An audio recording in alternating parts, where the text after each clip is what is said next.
la siguiente. Vamos a hacer ejercicios, vamos a hacer como un poco de práctica, si es que terminamos los repasos.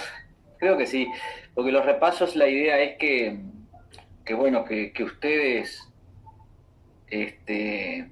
propongan dudas, etcétera, que les haya quedado, hagan preguntas, o por lo menos es para eso el repaso, para tratar de disipar dudas que hayan quedado, aclarar cosas, etcétera. Y después hay una clase que es la de que no va a haber clases, que es la del 16 de octubre, ahí porque es el encuentro de derecho civil. Entonces la idea es que liberar ese día para que, bueno, ustedes y el equipo docente pueda participar del encuentro sin problemas.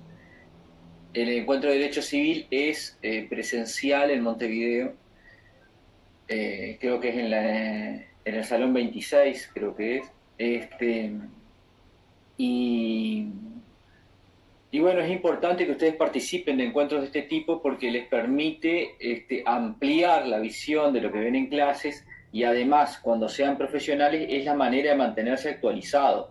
Ustedes, cuando sean profesionales, o bien pueden ser autodidactas y mantenerse actualizados por sí mismos, pero bueno, lo más normal es que los profesionales se mantengan actualizados, bueno, concurriendo a congresos o actividades de este tipo que se tratan temas novedosos. A veces no tanto, pero la idea es que cuando se hace este tipo de actividades sea para eso, para tratar temas, este, pueden ser temas viejos con posiciones novedosas o temas nuevos. La idea es no estar hablando de cosas que ya están como laudadas, ¿no? Y eso les sirve a ustedes para mantenerse actualizados. Entonces es bueno dentro de una actitud universitaria, podría decirse, es bueno participar de esas actividades. Bueno, por lo menos las conocen, ven cómo funcionan y después podrán integrarlas o no a sus actividades porque tampoco es que esto es tan seguido, ¿no? Un encuentro de derecho civil, una jornada, generalmente se hace cada un año. No es que, bueno, todos los meses hay un encuentro, no. Depende. Carlos. La pregunta es si se transmite por Zoom el encuentro, profe, porque los del interior que vivimos muy lejos, como yo, por ejemplo, se nos complica para ir. No, creo que no, pero vemos más cerca, averiguamos. Ayer estaban preguntando si suspendían las clases. No, las clases no las suspendí, no se suspenden. Nosotros sacrificamos un día el cronograma, porque previéndolo con tiempo uno puede armar el cronograma, pero creo que no hay suspensión de cursos por una materia, porque es de derecho civil, es obligaciones, o sea, una cátedra, quise decir, es obligaciones, responsabilidad civil y contratos. Analía. Y quería saber, ¿hay alguna información de la temática que se trata o Sí, se ahora les llega paso y... el programa. Yo tengo el Bueno, programa, si quieres se los paso, pero por lo que veo es solamente presencial en el Salón 26, no dice que se transmita. no, para saber si en una de esas, bueno, uno se larga y va. Gracias, Adrián.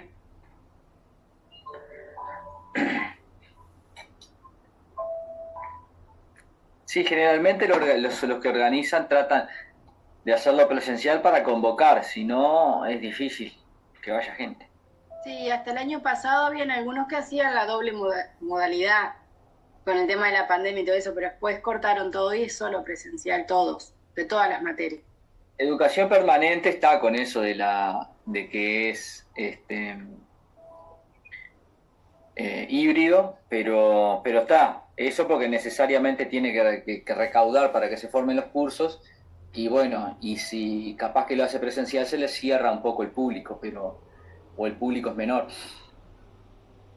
Pero en este otro tipo de actividades que no tiene o sea, acá ningún profesor va a cobrar nada, no tiene una finalidad económica.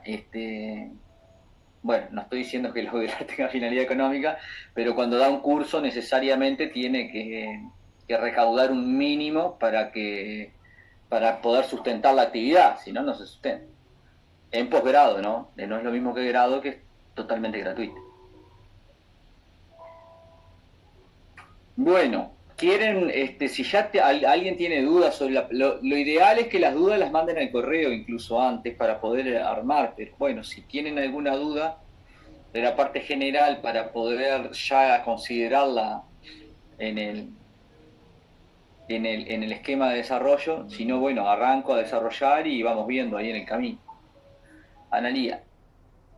Sí, yo he estado repasando y tal vez lo que me queda alguna duda, me parece a mí, tal vez no, pero me parece que sí, es en la parte del factor de atribución. ¿Y ahí que alguna duda concreta? No, como que no sé, como que no lo puedo definir bien, me parece que la función que tiene a veces se me entrevera. Bien. No sé, no lo tengo muy claro. Bueno, vamos para ahí entonces, pero vamos a arrancar desde el principio. Marcelo. Sí, yo tengo una duda con el lucro cesante, como era la pérdida de chance. Hemos visto como que cuando no tenías un derecho subjetivo sobre algo, pero sí una probabilidad, digamos, como que se podía hablar de, no sé, por ejemplo, pérdida de chance de lucro cesante. Es algo más bien técnico. Cuando yo demando por lucro cesante, no sé, y es muy sencillo determinar el monto, adjunto prueba, y tengo un monto, vamos a decir 1000. Pero si yo en realidad quiero demandar por la pérdida de chance de esos 1000, yo en la demanda por algo conceptual no debería pedir los 1000, ¿no? Porque después evidentemente me va a fallar en un porcentaje de esos 1000, pero yo conceptualmente, cuando armo la demanda, junto prueba por 1000 y pido los 1000, o tengo que pedir 999 igual porque conceptualmente es una pérdida de chance y no un lucro cesante, o no importaría el monto. Me refiero más a determinar el monto. Sí, esta capaz que ya la respondo porque es bien concreta. Sí, yo creo que si vos pones el 100% no estás pidiendo chance. Yo cuando pido chance, lo más alto que pido es 90. Y 90%, y ahí argumento bien por qué pido el 90, porque a veces ya con solo decir chance es como que parece que se te desinfla el rubro.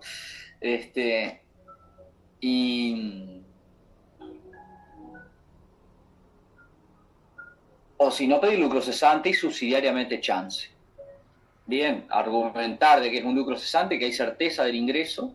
Si vos o sea, en ese caso que vos estás diciendo, que es muy claro, que es 1000 y que está muy firme, muy sólido, ahí probablemente podés pedir lucro cesante y subsidiariamente, si el tribunal entendiese que no existe certeza del ingreso, se repare el rubro como pérdida de chance y ahí argumentás porque es del 90%. En realidad ya esa argumentación ya la hiciste para sostener que 100, ¿no? Pero ahí la pretensión subsidiaria tiene cabida y es normal.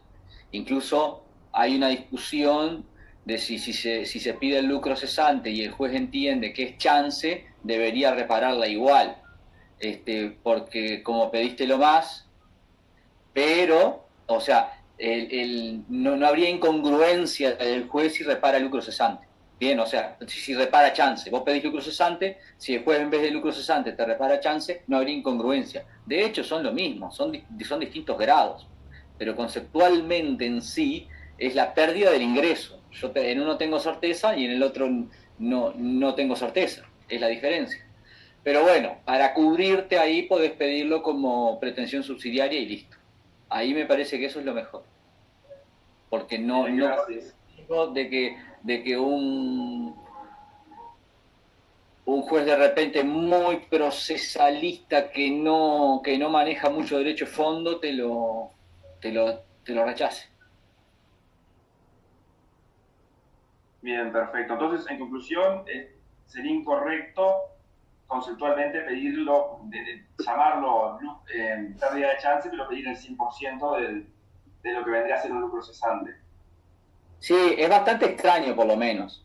O sea, podrías pedir 90 y pico, ponele, pero si pedís el 100, es lucro cesante. Y en realidad lo correcto de hablar ahí es chance de lucro cesante.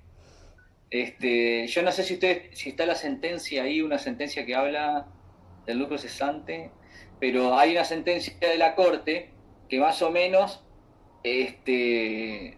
yo comparto esa posición. En realidad, la chance, como son grados de certeza o no respecto al daño, la chance va a ser chance de lucro cesante, chance de daño emergente, chance de sobrevida, que es extrapatrimonial, chance, o sea, siempre refiere a otro daño. Entonces sería lucro cesante o chance de lucro cesante. Pero siempre el lucro cesante tendría que estar definiendo el rubro. Bien, gracias.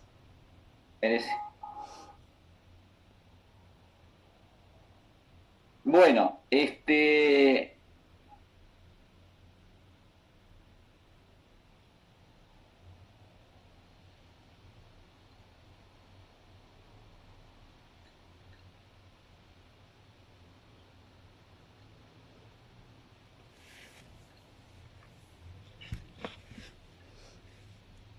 Bueno, sistema de derecho de daños es un sistema jurídico dentro del sistema general que tiene la función de prevenir, prevenir o reparar el daño o penar las conductas dañinas, ¿no? Porque acá vieron la diferencia dentro de la definición, el daño no se pena, o sea, se previene o se repara, y después lo que se pena es la conducta en sí dañina. Entonces, este sistema tiene tres funciones: la prevención del daño, la reparación del daño, la punición de conductas dañinas. ¿Bien? Lógicamente, el sistema apunta a tratar de evitar el daño, a que no se produzca el daño, porque eso sería una gestión más adecuada del riesgo en una sociedad. Bien, si se pudiera evitar en sí la producción de daños en una sociedad, estaríamos todos mucho más contentos que si dañamos y después tenemos que reparar. Esto no solo trae el perjuicio a la víctima, sino que después trae grandes costos del sistema. En análisis económico del derecho, por ejemplo, se analiza cuáles son el coste de los daños. Bien, entonces va más allá de lo que le pasa a la víctima y al victimario. Es lo que le pasa al sistema mismo, que tiene cientos de juicios de reclamación de daños en un juzgado, y esto trae no solo costos operativos, sino todos los costos inflacionarios en la reparación, etcétera. O sea, hay un montón de costos asociados a lo que es la reparación del daño, que si hubiera que esto implica que una gestión adecuada del riesgo sería si el daño siempre se evitara. Entonces, por ahí, en otros sistemas se hace bastante énfasis en la prevención, y en lo que es, por ejemplo, el derecho angloamericano con los daños punitivos. Ustedes si han visto alguna película donde vean que se apliquen daños punitivos, que son multas que ponen los jueces, ¿bien? A diferencia que acá, en el derecho uruguayo no están previstos. Vimos la multa ahí en la cláusula penal, como algo que pactan convencionalmente las partes. Bueno, en alguna ley especial puede estar prevista la multa, por ejemplo en la ley de arrendamientos, pero es muy excepcional, eso es muy excepcional. Entonces, a lo que les decía del derecho angloamericano es que el juez tiene la posibilidad de multar, que son los daños punitivos que le llaman. Y cuando aplica daños punitivos, lo hace considerando, bueno, mire, usted podía evitar el daño y no lo hizo. Incluso el caso emblemático de los daños punitivos es el del Ford Pinto, que fue uno de los primeros casos, mejor dicho, más que... Sí, fue emblemático, pero fue de los primeros, no fue exactamente el primero, si mal no recuerdo, pero estuvo ahí, que el Ford Pinto era un coche que tenía un defecto de diseño.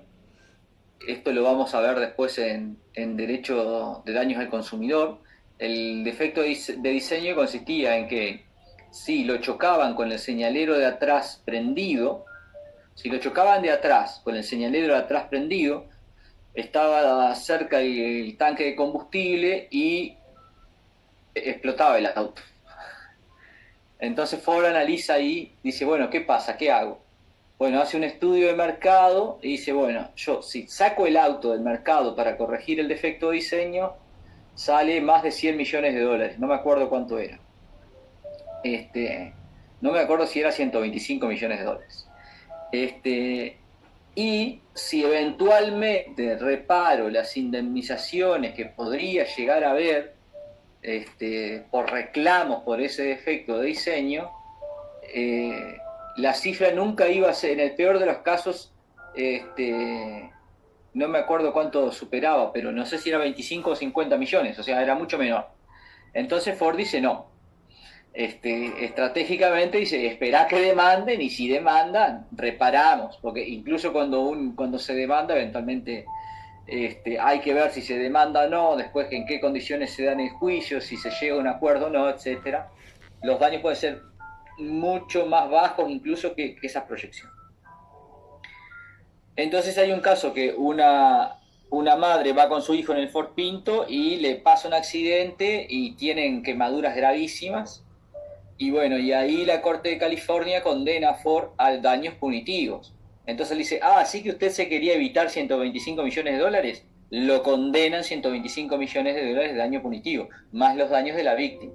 Entonces, al decir de Pizarro, en la Argentina, Daniel Pizarro dice, bueno, el daño punitivo lo que pretende hacer es desmantelar el efecto del ilícito, los efectos del ilícito. Es como diciendo, bueno, si su finalidad era esta, bueno, le vamos a hacer que no cumpla la finalidad. Por eso, a veces cuando se ponen multas, etcétera, es importante que la multa sea importante, porque si la multa no tiene la relevancia como para disuadir, no cumple la función. La multa para disuadir tiene que producir, valga la redundancia, el efecto disuasivo. ¿Cómo produce el efecto disuasivo? Bueno, si la persona dice, lo piensa varias veces y realmente, ante la posibilidad de que se le aplique una multa, no realiza la conducta. Entonces, por ejemplo, si a alguien no le importa mucho las multas de exceso de velocidad, dice, no, ¿cuánto es 20 UR? ¿Qué son 20 UR? Vamos, dale. Mete el auto a 250 y listo. Bueno, en esos casos, por ejemplo, se tendría que prever ir escalonando las multas. Bueno, la primera tanto, la segunda tanto, ir aumentándolas, pero bueno, no me quiero desviar a un sistema punitivo. Sí explicar un poco más de la función punitiva, ahora que estamos más, que ya vimos todo el derecho de daños, para que vean que acá no está muy desarrollada, pero que podría ser útil, sobre todo en daños colectivos, daños ambientales, o sea, cuando hay daño irreversible. Ahí puede ser muy importante para desalentar la conducta dañina, que es en definitiva lo que pretende el derecho. El derecho funciona alentando o desalentando conductas. Cuando prohíbe algo, está desalentando la conducta prohibida y de repente puede alentar conductas. Esto se ve, por ejemplo, en los casos de tributos diferenciales. Mire, si usted compra un auto eléctrico, los tributos son mucho menos. ¿Por qué? Porque está alentando que la gente compre autos eléctricos. Entonces, de esa manera, el derecho alienta o desalienta conductas, con un sistema de premios y castigos, podría decir. Prevé una consecuencia desfavorable para el caso de que se realice la conducta prohibida, prevé una consecuencia favorable para el caso de que se realice la conducta deseada. Y en el sistema de daños lo que pasa es que el eje es el daño. Entonces va a desalentar la producción de daños. ¿Cómo lo desalienta? Prohibiendo la causación de daño. Entonces ahí hay una norma, hay una metanorma, sería una metanorma del sistema de derecho de daños que dice prohibido dañar. Entonces, ese prohibido dañar implícitamente tiene que prevenir el daño, porque si está prohibiendo dañar, no es, mire, ya dañé, bueno, ahora tiene que reparar. Esa es la consecuencia desfavorable, pero implícitamente está la norma dando la orden de que lo evite. Esto que a veces parece que algunos juristas no lo integran, uno para que quede bastante patente, uno puede recurrir al paralelismo con el derecho penal. Entonces o sea, no es que uno pueda dañar y después reparar, no es que la norma está autorizando el daño si usted después repara. Si está previendo una consecuencia desfavorable para el caso de la producción de daño, evidentemente lo está prohibiendo, no lo está permitiendo. Entonces, si yo lo llevo al paralelismo del derecho penal, es como diciendo, bueno, yo puedo matar siempre y cuando vaya a la cárcel después, sería lo mismo. Entonces, no, evidentemente la finalidad del sistema no es esa. La finalidad del sistema es evitar el homicidio y evitar los daños.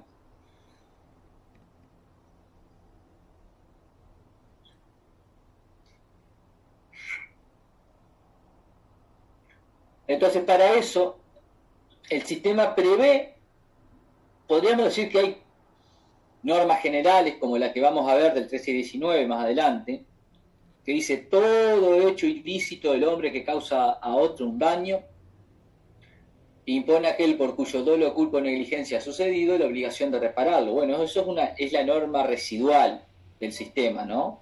Siempre que se cause un daño hay que repararlo. Pero ya arrancamos viendo un régimen más particular que es el de la responsabilidad contractual. Y vamos a ver otros más particulares. Pero en general la norma prevé en un supuesto de hecho determinado daño con una relación de causalidad y un hecho dañoso. En esta que le decimos es todo hecho ilícito del hombre, ¿no?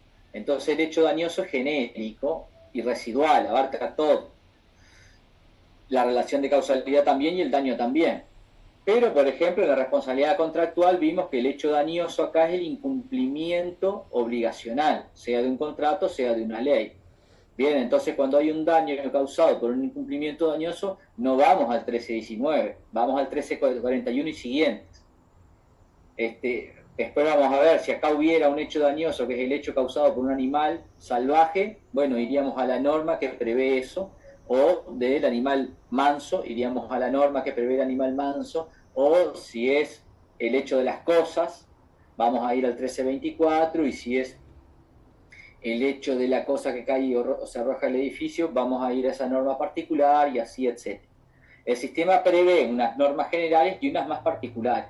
E incluso después puede esta descripción, hacíamos la aclaración, porque Marcelo lo había preguntado, esta previsión de hechos dañosos más o menos, lo que intenta es explicarlos del Código Civil, que son los más genéricos. Después, en las leyes particulares, pueden tener hechos dañosos mucho más concretos y precisos.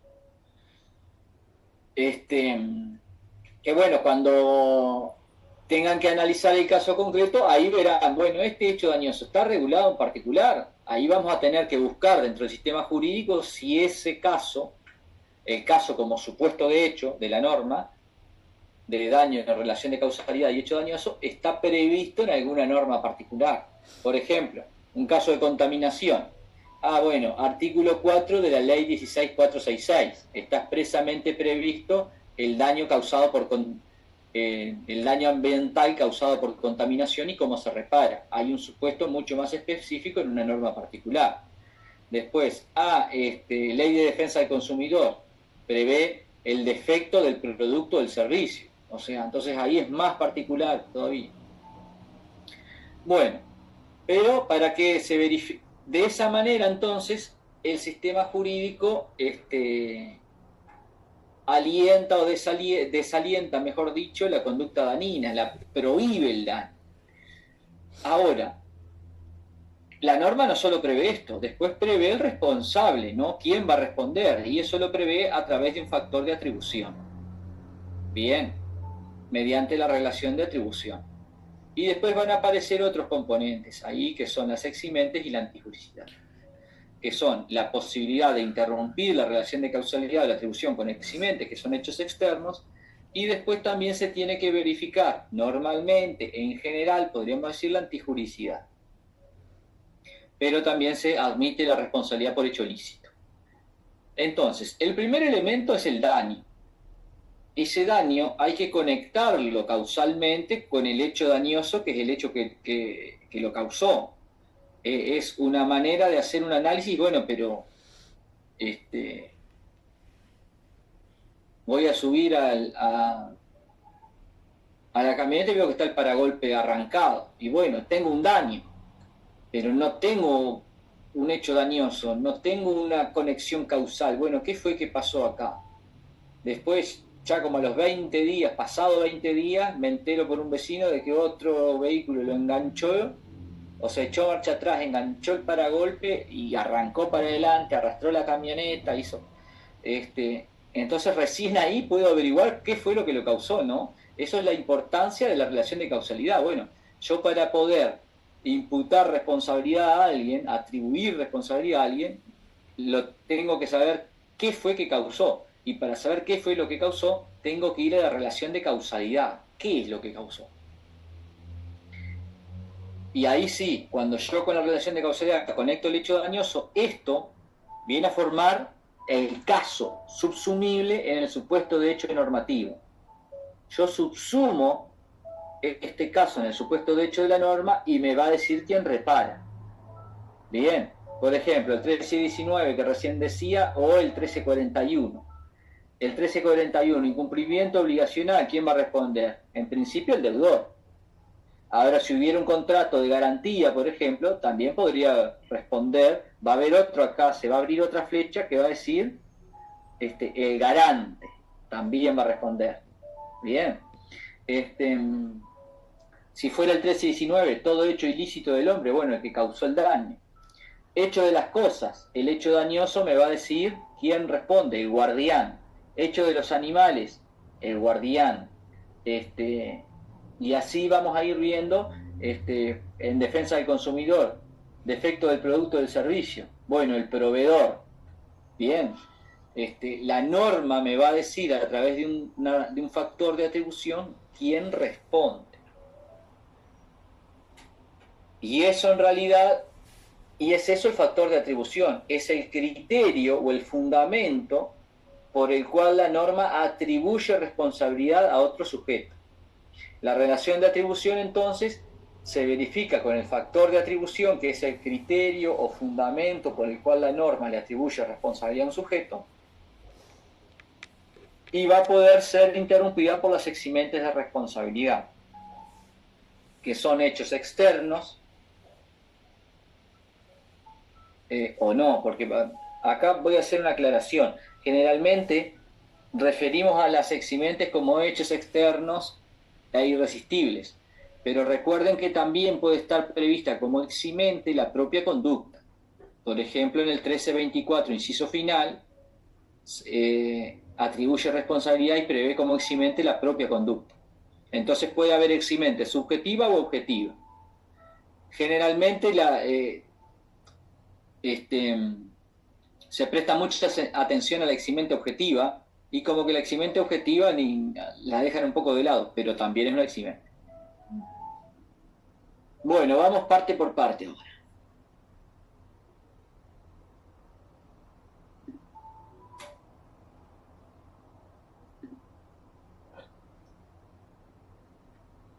¿Qué se acuerdan del daño? ¿Qué es el daño?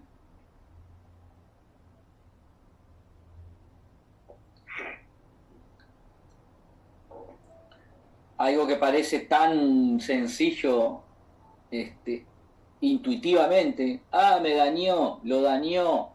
Cuando juzgamos es claramente el daño, el perjuicio, pero después incluso a veces decimos perjuicio como si fuera algo distinto de daño. Y les advierto, si tienen que definir daño, no pongan qué es el perjuicio, porque es lo mismo. Tienen que definir bien qué es el daño. Carlos. Estás muteado, Carlos. Perdón, no me había dado cuenta. Es el menoscabo de la ¿cómo era que se decía? De la esfera jurídica, creo, de esfera jurídica patrimonial de una persona. No recuerdo bien cómo se decía, pero creo que era por ahí. Bueno, vamos a pulir eso. Jessica. Hola, habíamos dicho que la definición jurídica era la lesión de un interés, y el interés era un medio por el cual satisfacíamos una necesidad humana a través de un bien. Bien. Jennifer. Hola, buen día. Yo lo que tengo es que el daño es una lesión o el detrimento en la persona o en el patrimonio también, de un concepto amplio. Bien. Bueno, todos estamos de acuerdo entonces que hay un menoscabo, lesión, detrimento, alteración negativa en general. Es algo que está de una manera y se altera negativamente. María. Iba a decir eso, que era la alteración negativa o desfavorable. Bien. Entonces necesariamente hay una comparación en cómo estaba algo antes y cómo está después. Bien, si algo estaba, póngale al 100% y después sigue estando al 100%, bueno, no hay daño. Antes estaba al 100% y después, bueno, está el 95%, está el 90%, está el 60%, lo que sea. Hay una comparación de la cual resulta una alteración negativa o desfavorable. Pero respecto a qué, nosotros, claro, si tenemos que decir, bueno, hay un daño inmueble. No, mirá, tenía un posabrazo, ahora no lo tiene. Tenía 4 patas, ahora tiene 3. Bueno, parece bastante sencillo de ver que hay un daño. Ahora, en derecho el daño no es el daño material, el daño jurídico no es lo mismo que el daño material. El daño material implica o puede implicar un daño jurídico, pero no necesariamente. Después lo vamos a ver con un ejercicio interesante. Entonces, ¿qué es el daño jurídico? Bueno, en realidad, si lo vemos evolutivamente, arrancó el tema con el daño material, después pasó a ser la lesión del derecho, pero incluso después se despegó un poco más, diciendo, bueno, ni siquiera hay que tener un derecho subjetivo para que se produzca el daño. El daño es la lesión al interés. ¿Y qué es el interés? El interés es la posibilidad de satisfacer una necesidad humana a través de un bien. A través de un bien. ¿Y qué es un bien? Bueno, acá un poco viene el quid de la cuestión. 2 cosas son el quid de la cuestión. Tanto el interés como los bienes. Porque el sistema jurídico, si ustedes ven, ¿qué hace el sistema jurídico? El sistema jurídico, cuando ve que algo es valioso para las personas, lo protege. De ahí vienen los bienes jurídicos. Bien. Mira, la vida es valiosa. ¿Estás seguro que es valiosa? Mirá, hace algunos cientos de años no valía nada. Bueno, no, pero ahora vamos a hacer que la vida sea valiosa y vamos a declarar que el hombre tiene derecho a la vida y derecho a la libertad y al honor y todo eso. Pero realmente, si ustedes ven el artículo 7 de la Constitución, no dice los habitantes de la República tienen derecho a la vida. Dice, los habitantes de la República tienen derechos a ser protegidos en el goce de. Entonces no es derecho a la vida, es derecho a ser protegidos en el goce de. Entonces, vida, honor, libertad, seguridad, trabajo, propiedad.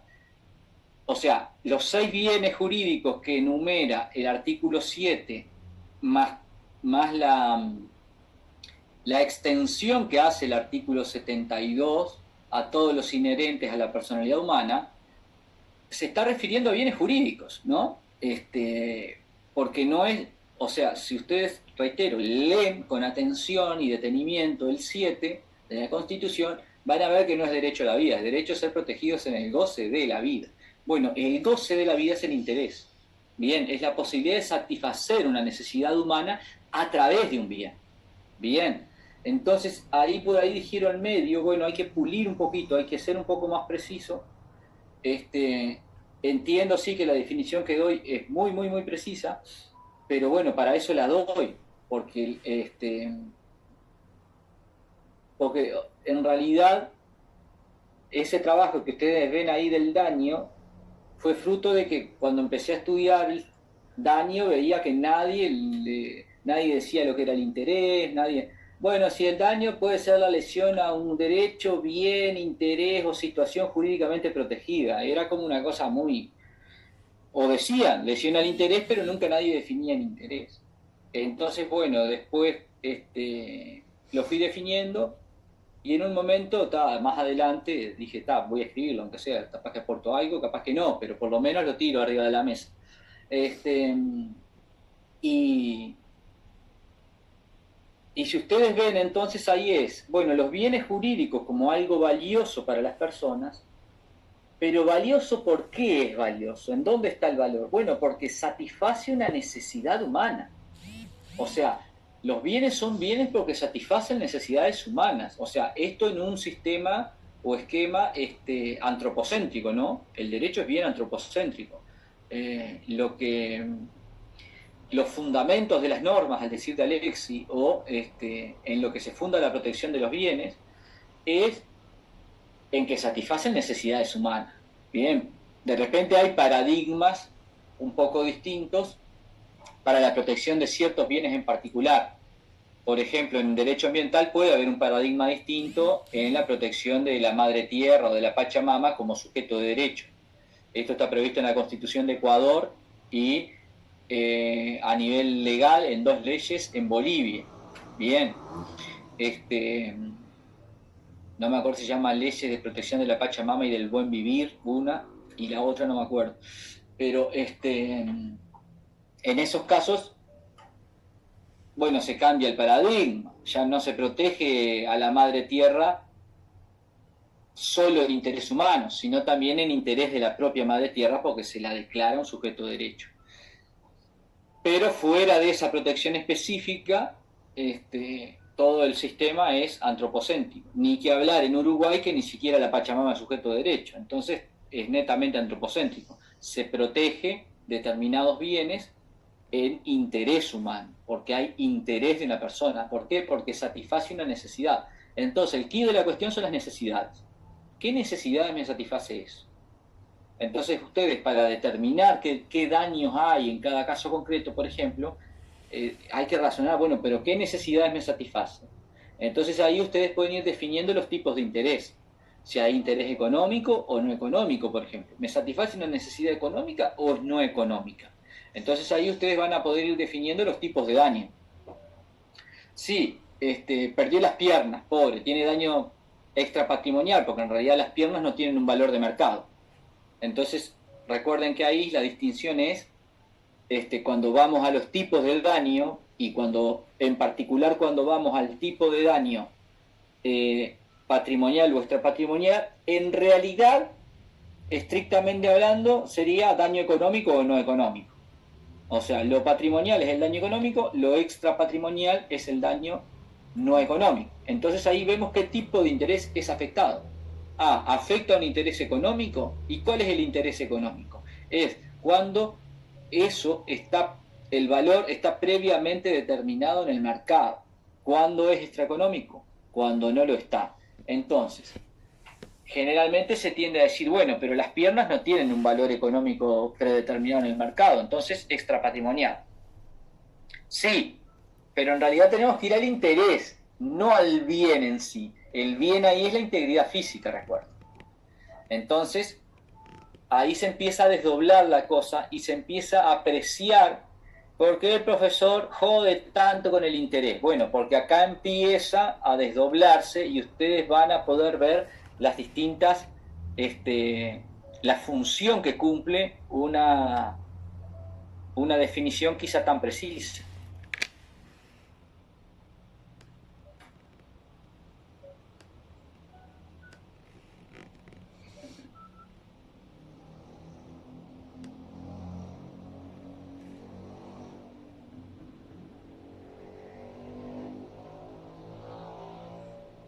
Entonces, ustedes ahí tienen el sujeto, el interés, el bien jurídico y el referente del bien.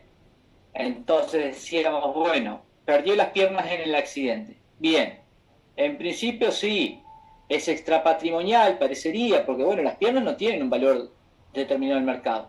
Pero claro, si yo voy un poco más, bueno, pero vamos un poco más profundo a analizar la cuestión. Entonces, satisface un interés que es extrapatrimonial, porque claro, el disfrute de la persona, ¿no? Bueno, la persona, primero que nada, todo el dolor, el impacto que hay, el dolor, el sufrimiento, el padecimiento por la pérdida de las piernas. Primero puede haber un dolor físico en sí, en el accidente, ¿bien? Después todo un dolor en sí físico en la recuperación, pero después hay todo un sufrimiento en la aceptación de la condición, capaz que nunca lo llega a aceptar, que siempre está angustiado por esa situación, y eso entonces es un daño que es extrapatrimonial. Y ahí se insertaría dentro de lo que nosotros vimos como pretium doloris, que es el daño del dolor, el sufrimiento, o sea, la alteración ahí es directamente negativa, directamente produce una alteración negativa del sujeto. Pero también podría decir, bueno, aparte de una persona que disfrutaba mucho, jugaba al fútbol con los amigos todos los fines de semana, salía a correr todos los días a la Rambla, eso le daba mucha felicidad, etc. Ah, bueno, pero entonces ahí ya no hay un sufrimiento directo, sino que hay una pérdida de bienestar. O sea que todo sufrimiento es una pérdida de bienestar, ¿no? Pero digo, en vez de ser sufrimiento directo, no es que estás sufriendo directamente, como cuando hay un dolor físico, hay angustia, hay, bueno, cualquier situación sinónimo de dolor, sufrimiento, etc. Sino que hay una pérdida de algo que lo hacía feliz. Entonces, esto vean que mutatis mutandi quiere decir cambiando lo que haya que cambiar, es medio parecido al lucro cesante y al daño emergente. Es el sufrimiento y el dolor es directo, en cambio no es lo mismo la pérdida de algo que lo hacía feliz. Bueno, puede no haber un sufrimiento, pero algo lo hacía feliz y ya no lo puede hacer a eso. Entonces ya no puede ir a correr por la Rambla, ya no puede jugar al fútbol todos los fines de semana porque estaba en la liga universitaria, etc. ¿Sí? Entonces vean la diferencia. Una cosa es el dolor y el sufrimiento directo, ¿bien?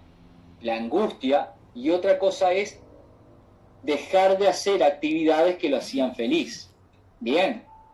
Entonces ahí está el pretium doloris, que es el dolor, sufrimiento, padecimiento directo, y lo otro que es la imposibilidad de realizar actividades que lo hacían feliz o que le causaban bienestar, vamos a decir, para no entrar en, bueno, ¿qué es la felicidad?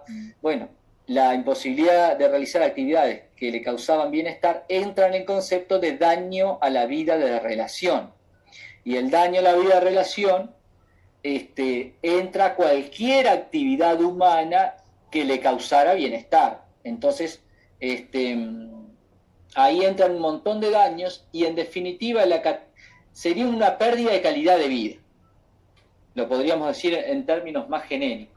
Uno es dolor, sufrimiento y otro, en términos más o menos genéricos, es pérdida de calidad de vida, pero tiene algunos subrubros que están ahí porque no entran en el otro.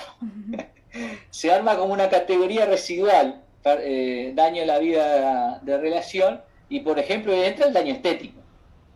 El daño estético es dudoso que entre ahí, pero tampoco entra en el sufrimiento, porque el daño estético es, bueno, ya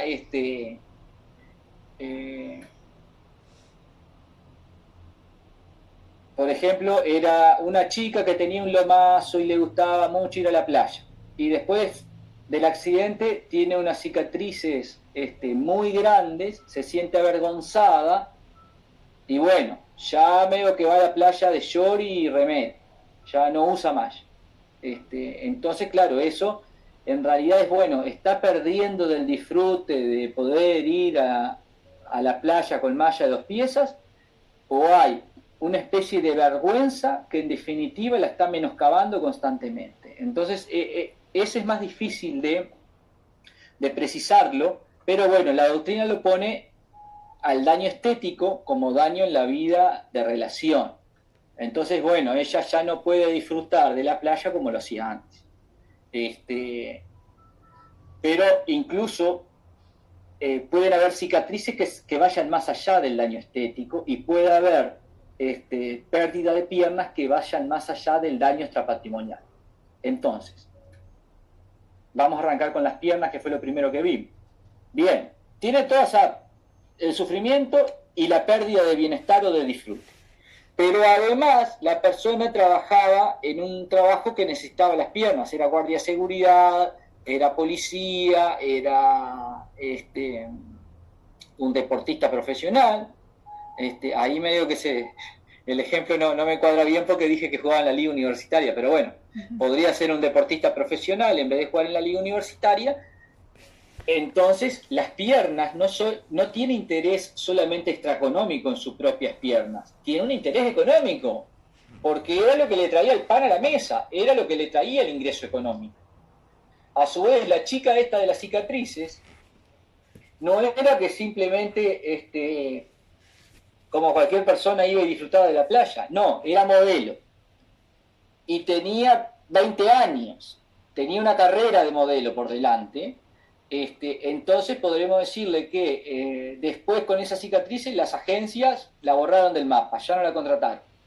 Entonces ahí no solo hay un daño estético, no solo puede haber un sufrimiento de la chica por las cicatrices que tenía, también hay el truncamiento, la frustración de una carrera que lleva a que haya lucro cesante o chance de lucro cesante. O sea, también hay un daño económico. Entonces ahí lo que nos sirve el tema de distinguir bien lo que es el daño jurídico del daño material, vean como un mismo daño material puede llevar a distintos daños jurídicos. Bien, o sea, daño material no es equivalente a daño jurídico. Un daño material acá en el referente del bien puede llevar a distintos daños jurídicos.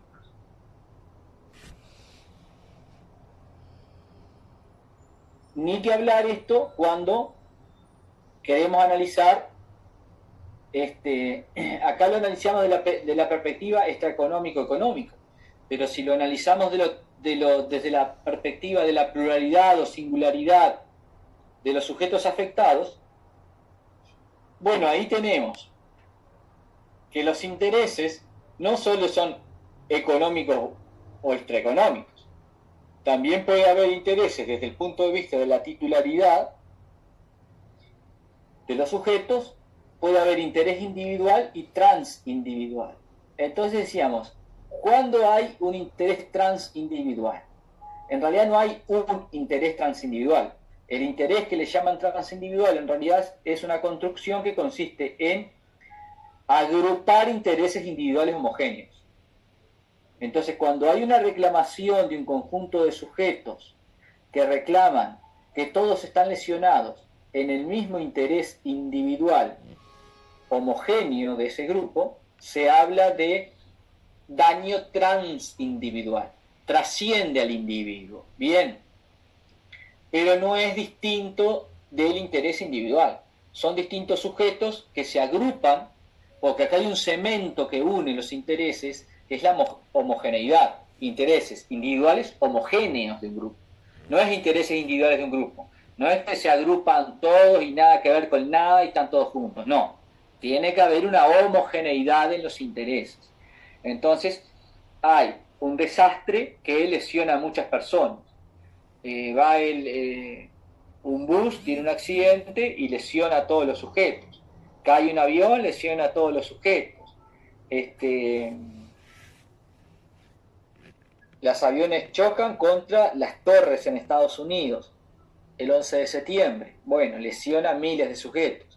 Ese tipo de daños son daños transindividuales. Bien, es un mismo hecho, termina causando lesión a un grupo de personas que son titulares de intereses individuales homogéneos. Pero si vamos un poco más, puede haber un daño que trascienda eso, que sea más que eso. Entonces, interés individual, transindividual es que trasciende el individuo. Pero si voy un paso más en la trascendencia, llego a algo que es superior, que no solo trasciende el individuo, que es superior al individuo, y es el interés supraindividual. que acá se dan los casos de bienes colectivos o de bienes comunes. Bien, ¿qué son los bienes comunes o colectivos? Bueno, son bienes que, como dice Alexis, son no distributivos, como dice Ricardo Lorenzetti en la Argentina, son indivisibles. Y este concepto de indivisibilidad ustedes lo tienen más que el de no distributivo. El no distributivo es un concepto económico. Lo indivisible es que, bueno, el bien no se puede fraccionar en partes correspondientes a cada individuo. Entonces, ¿cuáles son los bienes colectivos clásicos? Bueno, el ambiente, la integridad ambiental, quiero decir, y el patrimonio cultural. Bueno, yo no puedo dividir la integridad ambiental en partes correspondientes a cada sujeto. Bueno, no puedo dividir el patrimonio cultural en partes correspondientes a cada sujeto. No puedo dividir la milonga y candombe en partes correspondientes a cada sujeto. No puedo dividir los restos de Artigas en partes correspondientes a cada sujeto. Bien, esos son bienes comunes, en tanto son indivisibles. ¿Y qué se va a requerir para que exista daño supraindividual? Se va a requerir el tríptico común, por ponerle un nombre. La trilogía de lo común, chan, chan, chan, que sería comunidad de personas, interés común y bien común. Se tienen que dar las tres cosas: bien común, interés común y comunidad de personas. Si no hay una de estas tres, podríamos decirse, no hay daño supraindividual. Este daño supraindividual, en tanto es indivisible, supone que el interés de cada sujeto no es exclusivo ni excluyente del interés de los demás. Entonces, si acá la mitad de la sociedad tiene interés y la otra no, eso no significa que el daño no sea al interés común. Bien, porque repito, no es exclusivo ni excluyente.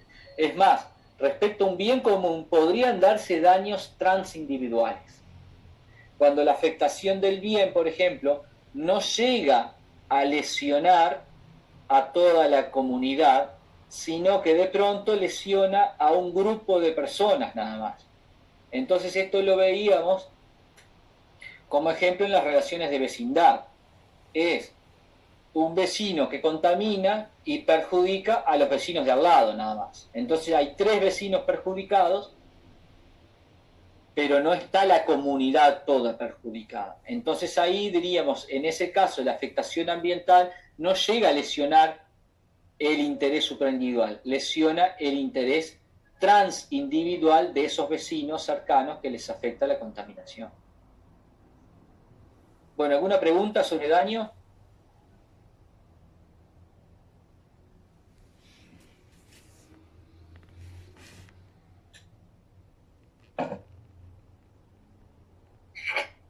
Bueno, vamos con causalidad. Escucho conceptos de causalidad.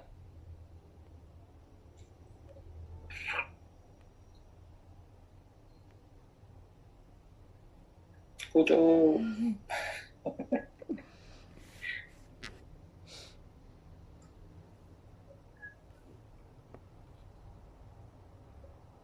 Bueno, vamos al grano entonces.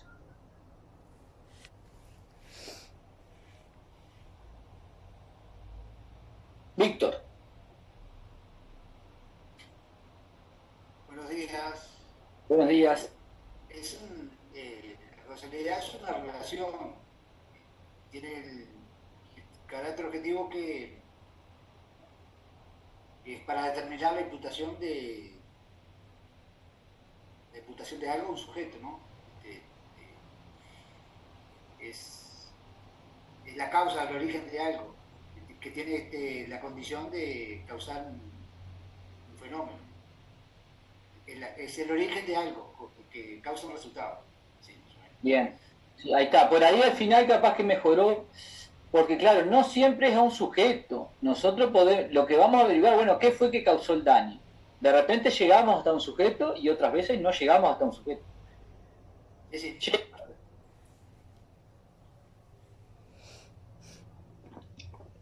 entendido, y en mis apuntes tengo de que sirve para conectar el daño con el hecho dañoso, y que la teoría de causalidad puede determinar quién realizó el daño o qué parte del hecho causó ese daño, o sea, la dimensión también y todo eso.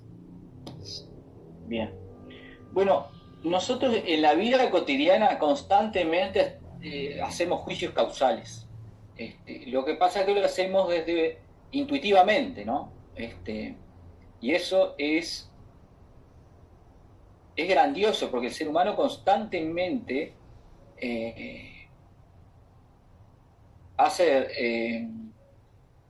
toma decisiones, bien, intuitivamente, y después como que descarta la intuición porque se cree que es un gran científico. En realidad, yo diría que todo lo contrario, el ser humano es netamente intuitivo y después busca algún argumento para justificar la intuición. Entonces, constantemente nosotros decimos, mira, está nublado. ¿Qué nubes negras? Va a llover, hay que llevar paraguas. Estamos haciendo un pronóstico causal, es diciendo, esas nubes negras van a generar lluvia. Entonces, decimos, bueno, hay que tomar los recaudos, lleva paraguas. Constantemente, fulano le hizo esto, mengano por tal cosa. Fulana estaba de tal manera, pasó tal cosa. A fulano, ¿viste cómo está fulano? Bueno, esto es por tal cosa, es porque le pasó. Es constantemente juicios causales. Es tremendo. Lo que pasa es que, claro, nunca, a ver, ¿qué es lo que estoy haciendo? Mira, la relación de causalidad adecuada. No hay esa conexión a nivel de vamos a explicar qué es esto desde el punto de vista científico. Bien, la filosofía se ocupó mucho de explicar esto. Bien, los juicios causales, los fenómenos causales. Bueno, ¿cómo? ¿Por qué se da esto? ¿Cuál es la razón, el origen, como decía el compañero recién, de esto? Entonces, lo que busca la causalidad adecuada es buscar la conexión causa-efecto. Bueno, hay un efecto que está dado por algo que lo causa. Entonces, de alguna manera, tratar de transparentar o podría hacer explícito el razonamiento, el desarrollo argumentativo o un desarrollo argumentativo para que el análisis sea más o menos objetivo. Bueno, ¿por qué nosotros decimos que esto fue causado por esto? Entonces, señor juez, mire, fulano me dañó el acto, pero usted ¿por qué dice que fulano? Para mí fue mengano, rechazo la demanda. Pero ni el abogado explica cuál es la causa, ni el juez la dice. Si fuera todo intuitivo, el sistema no funcionaría. Entonces, lo que trata el ser humano, y es lo que hace más relativamente el conocimiento científico, ¿no? Trata de explicar las cosas de manera más objetiva, y lo que trae eso, sobre todo, es posibilidades predictivas, ¿no? Es posibilidad de prever. Bueno, mirá, si yo hago un estudio estadístico, veo, mirá, de cada 100 autos que cruzan con luz roja, 70 chocan. Ahora, de cada 100 autos que cruzan con luz verde, chocan 5. Entonces, yo ahí hago como una conclusión causal, es que si alguien cruza con luz roja, es probable que se produzca un accidente. Entonces, ¿cuál es la causa? Haber cruzado con la luz roja. Bien. Y eso está lleno, después la ciencia lo que hace es, bueno, busca. Las finalidades pueden ser distintas, pero siempre está como acompañando ahí la posibilidad de pronosticar, bien, de pronosticar resultados, sobre todo cuando hay análisis de este tipo que estoy hablando, que son estadísticos. Lo que me lleva es a calcular probabilidades.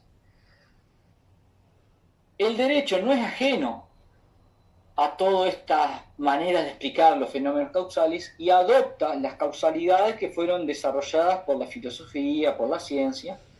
Entonces ahí tenemos como dos grandes un antes y un después. Era la causalidad puramente científica, que dice, bueno,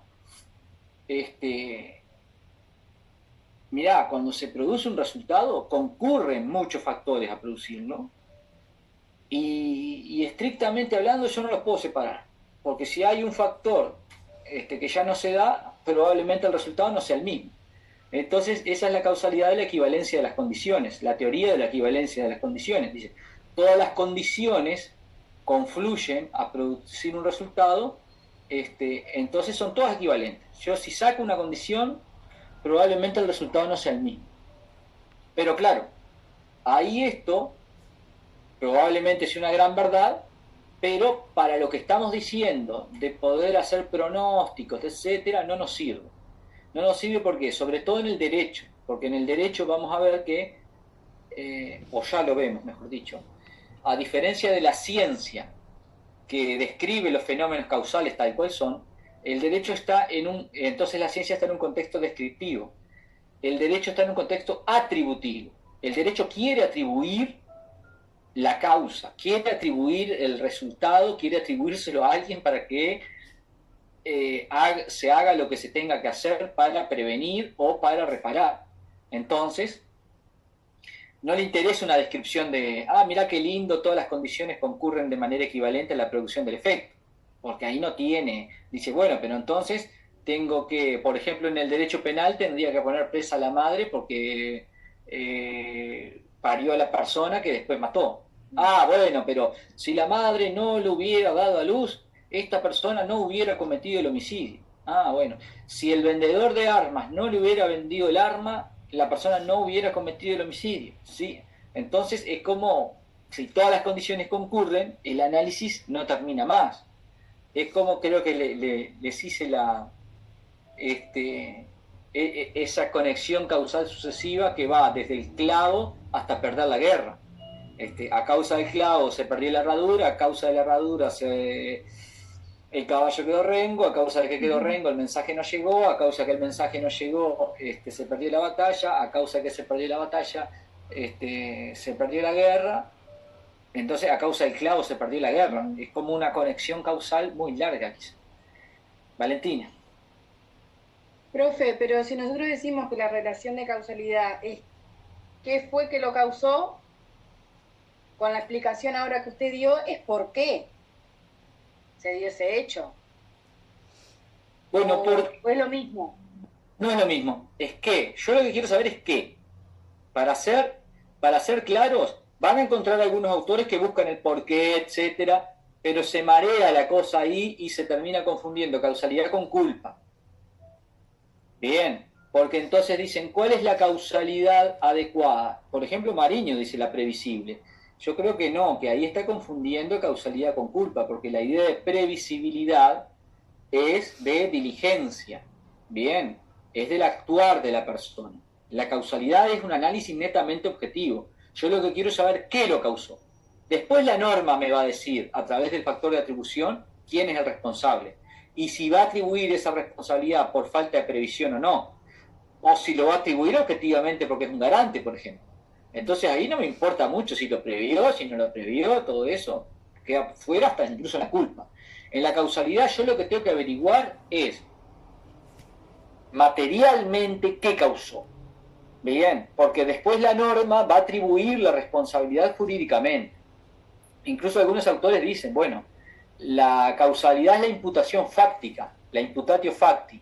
Imputo fácticamente el hecho a otro hecho que fue lo que lo causó. O sea, imputo el daño al hecho que lo causó, fácticamente, imputatio facti, y después la imputación jurídica, o imputatio iuris, sería cuando la norma, a través del factor de atribución, atribuye responsabilidad a un sujeto. Entonces yo primero tengo que averiguar, bueno, qué fue lo que lo causó. Lo que pasa que eso no es lo que estoy tratando de transmitir, que a veces es muy sencillo, otras veces no lo es tanto. Entonces, ¿cuáles son las condiciones que concurren? Y ahí entran las teorías individualizadoras. Dentro de ellas, la más desarrollada, la más recogida, seguida, aplicada, es la teoría de la causalidad adecuada. Y esta teoría es una causalidad probabilística. Bien, esta teoría que viene de la década de 1870, 1870, 1880, por von Kriest y von Barth, son los dos padres, vamos a decir, uno más que el otro, pero creo que los dos tienen aportes que construyen lo que hoy en día vemos como causalidad adecuada. Es que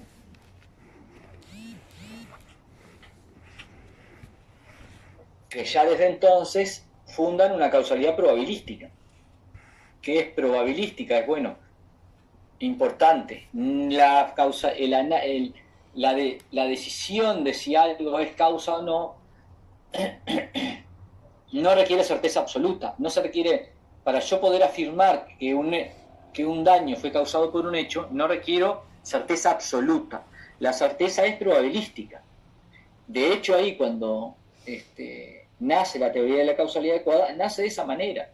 Nace como el incremento significativo de la probabilidad de producción del efecto, del resultado. ¿Cuál es la causalidad adecuada? La que incrementa significativamente la probabilidad de producción del resultado. Y ahí es la manera de aislar las condiciones que van a tener rango causal, ¿no? Entonces hay dos pasos. Primero selecciono, bueno, ¿qué condiciones son las más relevantes? Las que yo puedo, las que son causalmente elegibles. Y ahí por supuesto que tiene que ser primero una condición sin la cual no se habría producido el daño.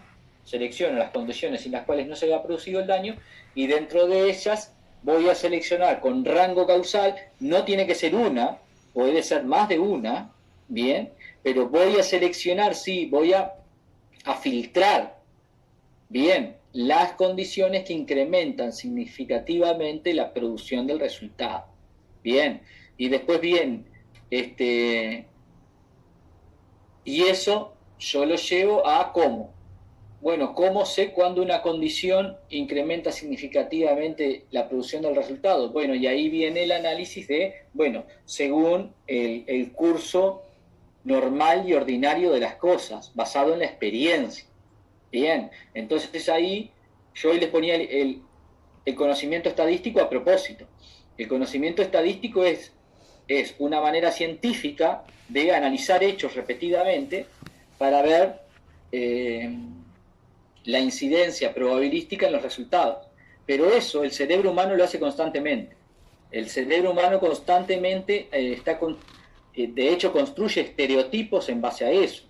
Ve en el informativo, mirá, en tal barrio robaron a tal persona, así, asá, y ve cómo está la persona encapuchada, etcétera, papá. Bueno, a la semana tiene que ir a tal barrio, ve que viene un encapuchado y ya empieza a hacer el análisis probabilístico automáticamente el cerebro a través de un estereotipo, que los estereotipos lo que hacen es aportan a la eficiencia del análisis que hace la mente, ¿no? O sea, para no tener que hacer todo el desarrollo argumental de si esa persona le va a gustar o no, automáticamente el cerebro la pone en un estereotipo, esta persona es peligrosa. Entonces la persona cuando va caminando por ese barrio, viene el encapuchado de frente y dice, me van a robar. Automáticamente el estereotipo dice eso. Y justo se acerca a la persona y dice, mire, tiene el cordón desatado, va y le ata el cordón y todo. Bueno, que tenga un buen día y sigue caminando. Bueno, ahí el estereotipo se equivocó. Pero el estereotipo tiene la función, ¿no?, de alertar. Entonces, y eso es básicamente lo que se hace en el conocimiento estadístico. Es distinto, ¿no? Pero estoy explicando cómo funciona el cerebro a través de los estereotipos, que eso nos lleva muchas veces al conocimiento intuitivo, a intuir. Pero la intuición es algo más que eso, ¿no? Es algo más profundo, que no se basa solamente en el estereotipo. Puede haber un tipo intuitivo que es motivado por el estereotipo, pero hay otros tipos de intuiciones que son mucho más certeras que esa. Ahora, cuando yo hago un análisis estadístico, lo que hago, bueno, no, efectivamente, vamos a analizar de tantas personas que hurtan a otras, cuántos usan capuchas, cuántos están en este barrio. Entonces, ahí, claro, los lleva al análisis científico para hacer la estadística. Y eso es lo que me permite muchas veces hacer las conclusiones probabilísticas. Bien, otras veces serán de otro tipo. Por ejemplo, cuando se hace un análisis de paternidad, yo les ponía como ejemplo que no es, esto fue algo, claro, yo cuando empecé a ejercer, yo pensaba que los famosos análisis de ADN eran tipo así, 100%. Y claro, y empecé a ver después, había, bueno, investigación de paternidad, iba, se pedía, mandaba la clínica mandaba el estudio y ninguno era 100%, eran todos 90 y no sé cuánto, 90 y no sé cuánto.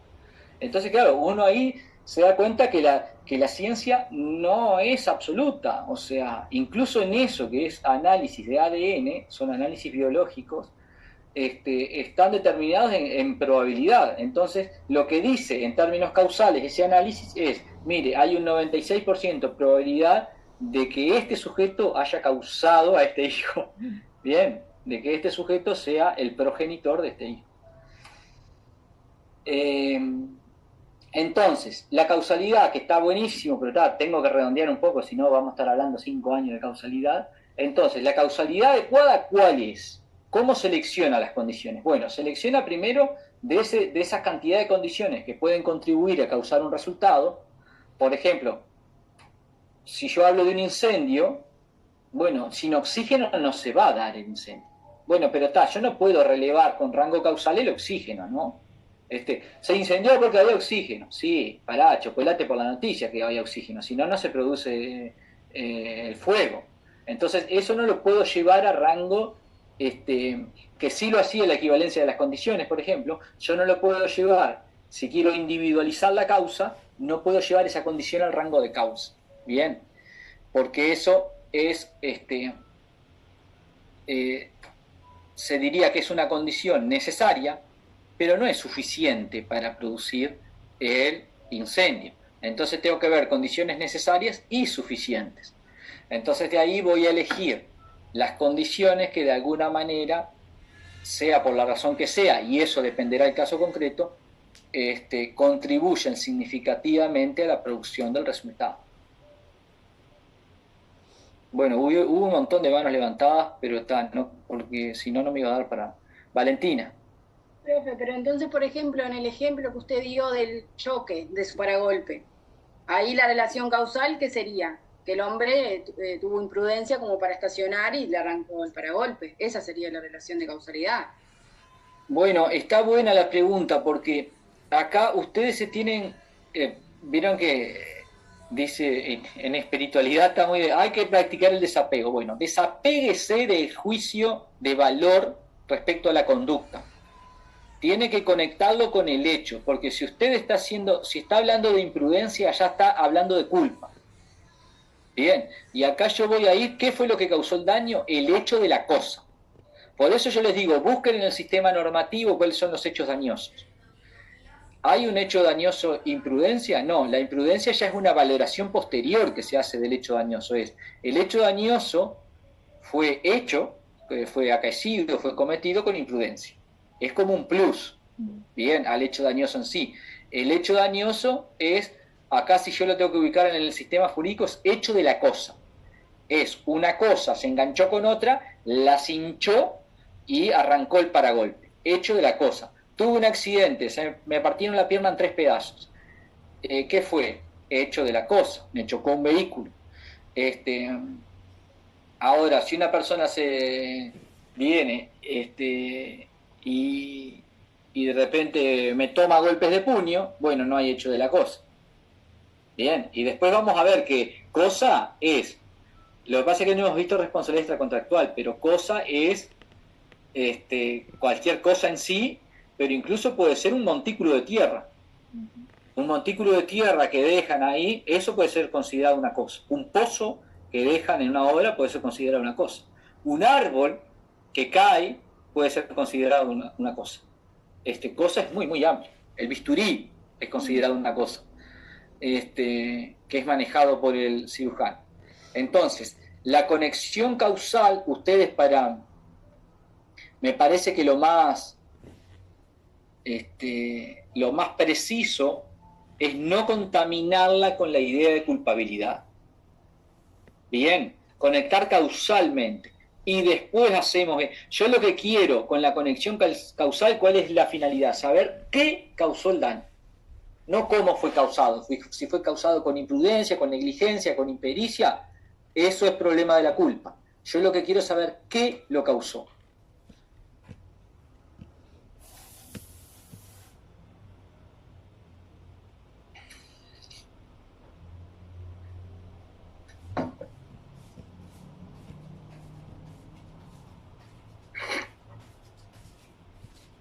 Después que yo sé qué lo causó, Carlos. Sí, profe, voy a poner un ejemplo personal de lo que sería el daño para ver si entendí. Yo hace bastante tiempo, en el año 31 de diciembre del año 98, tuve un accidente de auto. Yo venía manejando de Montevideo hacia Rivera y los trabajadores del Ministerio de Transporte habían hecho un reparo de un bacheo, un bache bastante grande, y lo habían rellenado con pedregullo, no lo habían puesto lo suficientemente firme. Yo venía manejando y entré en ese bache, una parte del auto, me perdí el dominio del auto, salí afuera de la carretera. Bueno, eso sería un hecho de la cosa, ¿verdad? O sea, fue producido por un bache. ¿Sí? Sí. ¿Todo bien? Bien. Hecho de la cosa, sí. Que después, claro, ahí lo que se hace es la siguiente pregunta, para ver ahí en la atribución acá.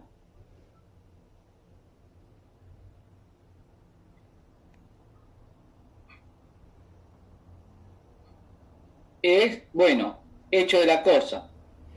Y acá vamos a la relación de atribución. Entonces ahí nos preguntamos, bueno, ¿quién responde? Bueno, según la norma, el guardián. Entonces ahí vemos quién es el guardián de la cosa para atribuirle responsabilidad. Víctor Sousa.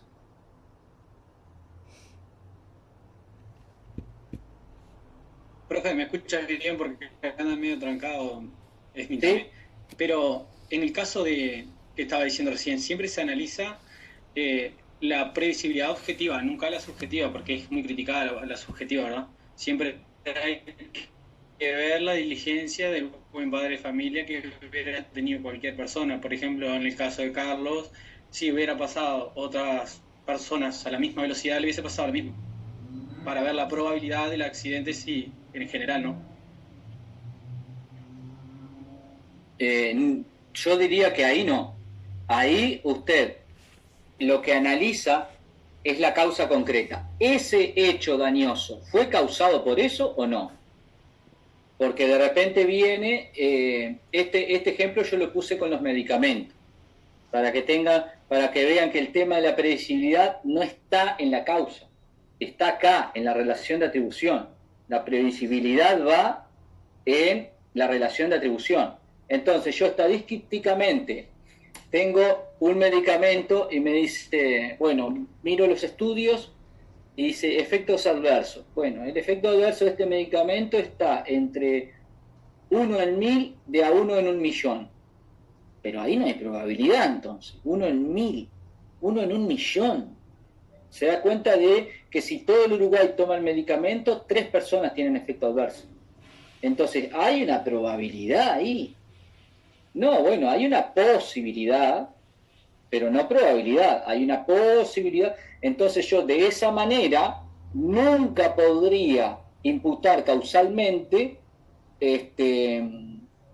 un daño a un efecto adverso.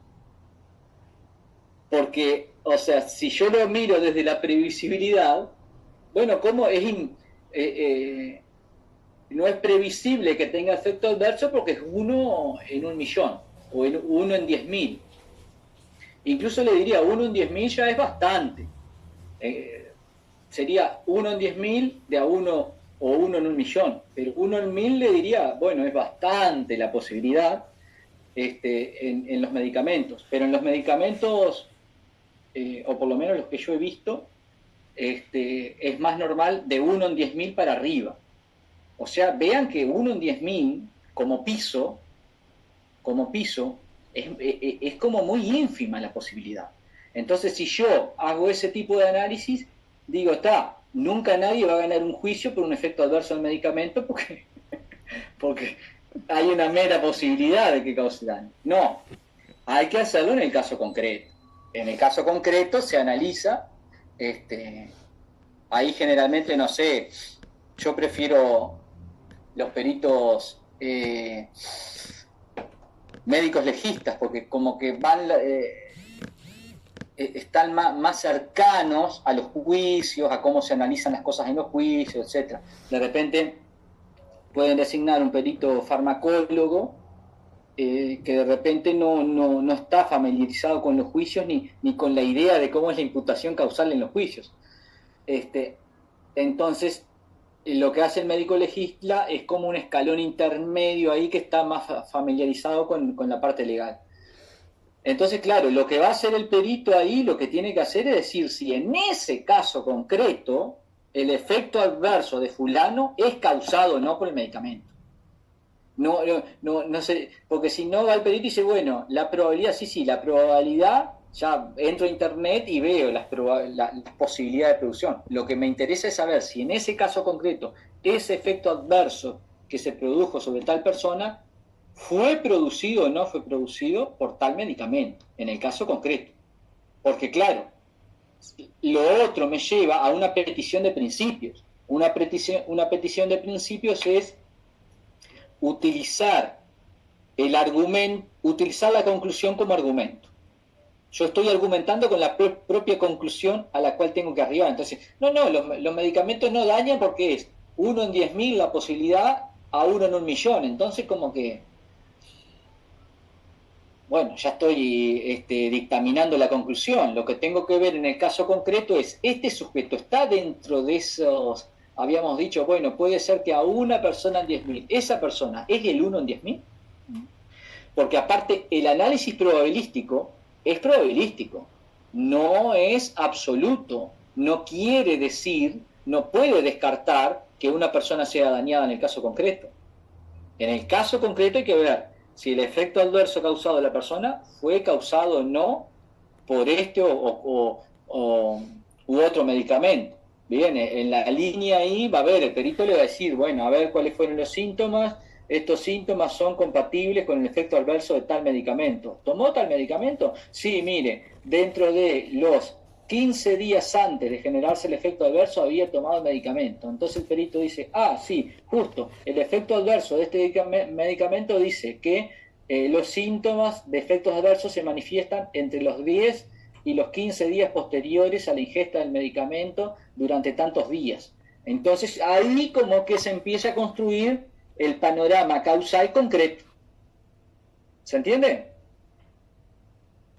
Analía. A mí me llamó la atención, después de que pasó lo del COVID, que creo que es por este tema de la certeza absoluta o no, y con el tema de la probabilidad, por ejemplo, que hay cantidad de desinfectantes, un ejemplo, Lisoform, que ponían, me llamaba la atención, que mataba el 99,9% de las bacterias, entre las que nombraba, bueno, Escherichia coli y muchas que son peligrosas. Entonces pensé que eso tal vez es por un tema de responsabilidad. Digo, de no poner mato todas las bacterias, entonces el día de mañana, mire, yo usé esto y no mató todas las bacterias. O sea, ¿está dentro de eso? No, está buenísimo el ejemplo, porque es más práctico que el de la paternidad, porque el de la paternidad, yo no sé, a veces pienso, los estudiantes deben pensar que no sé, tiene hijos desparramados por todos lados, porque sabe más de... Entonces el del Lisoform está bueno porque es tal cual. No hay una afirmación absoluta ahí, es como que tiene pretensión de absolutez, porque dice 99,9, no es que dice 99 nomás, dice 99,9, pero es como que no se anima a decir 100, porque sabe que no lo es. Entonces como que se cubre. Bruno. No, pero yo quería aplicar que eso sería más que nada como una válvula de escape, porque imaginemos que por cierta cosa la persona compra el Lisoform y al final se termina enfermando justamente por una infección o algo que supuestamente, una bacteria o algo que tendría que haber protegido el Isofón. Podría llegar a darse que pudiera demandar a la empresa, ¿o no? Claro, sí, sí. Es evidentemente, y más, o sea, ni siquiera es necesario ir hasta ahí, que es, bueno, me curo responsabilidad. En un paso antes podría haber publicidad engañosa. Si yo digo 99,9, lo que pasa que, claro, lo podría hacer la competencia, pero a veces en el mundo de las corporaciones, a veces nos cubrimos entre todos. Entonces, vean que todos, los alcoholes, los lisoforms, todo eso, todos tienen la misma fórmula. Mata el 90 y no sé cuánto %. Entonces, de repente otro que le va a hacer la competencia, que dice, no, yo no mato el 99, mato el 95, pero voy a demostrar que los demás matan menos del 90, podría presentar estudios. Lo que pasa es que en particular es bastante difícil que salga a hacer estudios de cuánto de la efectividad de este tipo de productos.